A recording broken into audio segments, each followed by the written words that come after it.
নমস্কাৰ বুলি চাই আছে খবৰ.com মই ৰাজশ্ৰী লৈ আছো আন এক গুৰুত্বপূৰ্ণ খবৰ। এইবাৰ গৰজুৰি হৈছে মৌলানা বদৰুদ্দিন আজমল আৰু চৰকাৰক বিভিন্ন সমালোচনা কৰা পৰিলক্ষিত হৈছে।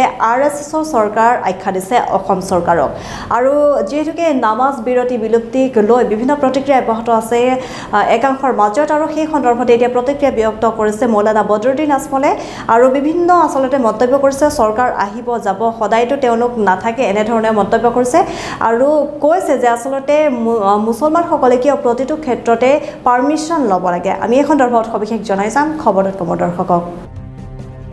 এক গুৰুত্বপূৰ্ণ খবৰ জনাই আছো। এইবাৰ গৰজি উঠিছে মৌলানা বদৰুদ্দিন আজমল।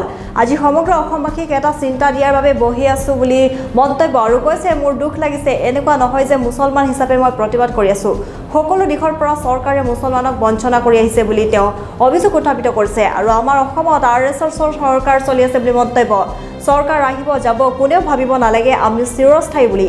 মিয়া হিন্দু মুছলমান কৰি কিমান দিন ৰাজত্ব কৰিব, সকলো ফালৰ পৰাই মুছলমানে কিয় ল'ব লাগে অনুমতি। জুম্মা নামাজ বিৰতি বাতিলক লৈ গৰজি উঠিল মৌলানা বদৰুদ্দিন আজমল। পুনৰবাৰ জনাইছো এক গুৰুত্বপূৰ্ণ খবৰ। আজি সমগ্ৰ অসমবাসীক এটা চিন্তা দিয়াৰ বাবে বহি আছো বুলি মন্তব্য আজমলৰ আৰু মোৰ দুখ লাগিছে, এনেকুৱা নহয় যে মুছলমান হিচাপে মই প্ৰতিবাদ কৰি আছো আৰু সকলো দিশৰ পৰা চৰকাৰে মুছলমানক বঞ্চনা কৰি আহিছে। আমাৰ অসমত RSSৰ চৰকাৰ চলি আছে বুলি মন্তব্য।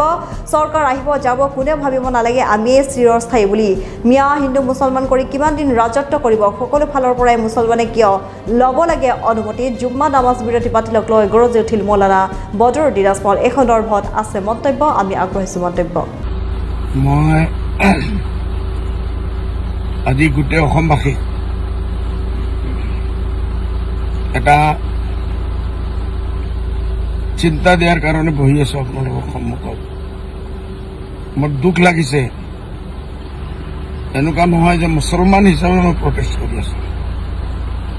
87ৰ বেছি ইয়াৰ্ছ এটা পৰম্পৰা জুম্মান নমাজটো আমি এছেম্বলিত ছাৰ ছাদুল্লাহ চাহাবৰ জমানাত পৰা আৰম্ভ হৈছে। আজ যোৱা ফ্ৰাইডেলৈকে চালু আছে। এতিয়া হঠাৎ বিজেপি চৰকাৰ, ডক্টৰ হিমন্ত বিশ্ব শৰ্মাৰ চৰকাৰ, RSSৰ চৰকাৰ, বিশ্ব হিন্দু পৰিষদৰ চৰকাৰ হঠাৎ সজাগ হৈছে। মুছলমানকতো একো দিব নোৱাৰে। সব জায়গাত মুছলমানৰ ওপৰত পাবন্দী লগাই আছে। ক'ত যাব লাগে, ক'ত যাব দিব, ক'ত পাৰ্মিশ্যন দিব, ক'ত নিদিব, ক'ত কি খাব, নিজৰ ঘৰত কেনেকৈ থাকিব, দুৰ্ভাগ্যৰ কথা। এইসব কথা এতিয়া চৰকাৰে ডিচিশ্যন ল'ব। আজি গোটেই অসমত মূল্যবৃদ্ধি আসমানত গৈ পাইছে। ফ্লাডৰ মামলা, গুৱাহাটীৰ নিৰাপত্তা নাই। গুৱাহাটীত ফ্লাডৰ কাৰণে মানুহ ঘূৰিব নোৱাৰে। লাখ লাখ বিঘা মানুহৰ ধুবুৰী, গোৱালপাৰা, বৰপেটা, মাজুলী সব জায়গাত ভাঙি আছে। চৰকাৰ সেইটো কৰাৰ চিন্তা নাই, এইসব সমস্যা নহয়। চৰকাৰ হাজাৰ হাজাৰ ক্ষেত্ৰত ফেইল হৈ আছে, এইটো চৰকাৰৰ কোনো চিন্তা নাই।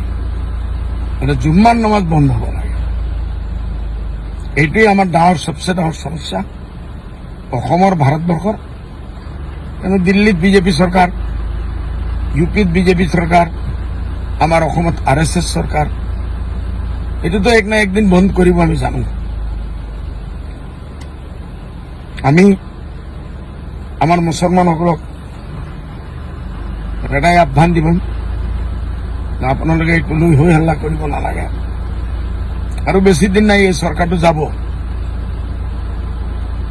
নতুন চৰকাৰ আহিব। আপোনালোকে কেবিনেটৰ ডিচিশ্যন লৈ আকৌ একবাৰ নমাজটো আৰম্ভ কৰি দিব। এইটো কোনো ডাঙৰ কথা নহয়।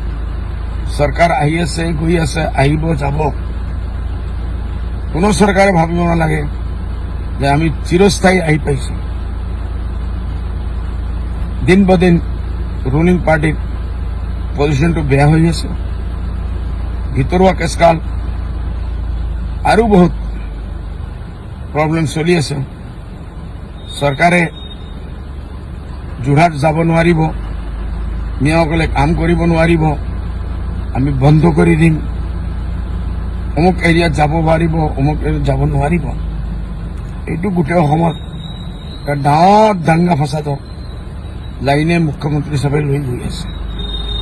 ইলেকশ্যনৰ আগত 26ৰ আগত পঞ্চায়তৰ আগত কোনো ইছ্যু নাই তেখেতৰ আগত। এটাই ইছ্যু আছে, মিয়া মুছলমান হিন্দু। সেইটো কৰি কিমান দিন ৰাজত্ব কৰিব? এইটো স্থায়ী পলিচি নহয় চিএম সাহেব। সদ্ভাৱনা, প্ৰেম, মহব্বত চৰকাৰ থাকক নাথাকক, অসমৰ যেটা আমাৰ সম্প্ৰীতি আছে সেইটো বজাই ৰাখক। আৰু আপুনি কি কি পাৰে মুছলমানক বন্ধ কৰিব?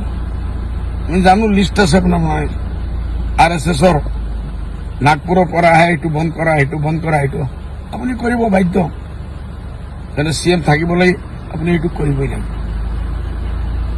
দুখৰ কথা,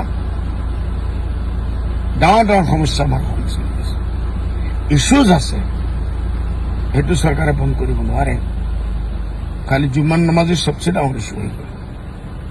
মই আমাৰ মুছলিম MLA সকল, মিয়া ভাইসকলক, মুছলমান সমাজক মই আহ্বান জনাওঁ, আপোনালোকে অলপ শান্তি ধৰক, ধৈৰ্য ধৰক। আৰু কি কি আছে ডক্টৰ হেমন্ত চাহাবে কৰি দেখাই দিয়ক। 2026 আমাৰ সন্মুখত আছে।